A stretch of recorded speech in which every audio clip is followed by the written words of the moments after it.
The COVID era parallels, they're unavoidable. Politically, is that helping the government or hurting it? This is about forex reserves, is what Mr. Kohli says, but can this become a larger political debate? I wouldn't say so, because if people are informed of what really happened in the last 5, 6 years, they wouldn't be, you wouldn't be using that as a political tool, because it isn't just the government's fault. Whenever they had an opportunity, for instance, when oil prices were low, they did buy a lot of reserves, but we didn't have the capacity to store those reserves. That was the only issue that we faced.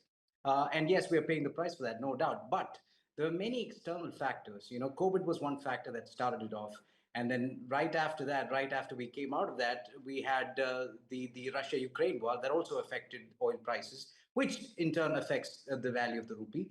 And then when we try to come out of that, we were suddenly hit by the Middle East, the West Asia crisis. Yeah. So there is a whole list of external factors that played a part. Along with that, the U.S. Federal Reserve rate, that played a part too, because as we were facing this issue, U.S. Federal Reserve rates were hiked, which meant a lot of FPIs left India and invested in the US. Add to that the tariff war that we had with Trump, which also affected us. So I wouldn't put the blame entirely on the government. Having said that, there were opportunities that we could have used. Did we use it? Yes, but did we use it entirely? No.